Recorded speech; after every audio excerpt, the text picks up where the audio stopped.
content for Module 5 hones us in further on those descriptive statistics. So let's take a look at those. And then our assignment for this one is you have 50 multiple choice or true-false questions that are available here. So let's take a look at those.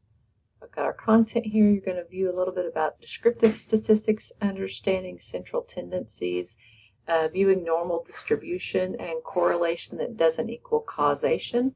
And then here is our self-assessment questions here. And then taking a look, you'll want to read through the text before you read the text and view these videos here before you take that self-assessment quizzing. And it talks a little bit about mean, median, the mode, how those things different. Again, are kind of a review on statistics. But if it's been a while, you'll want to make sure those make sense to you again.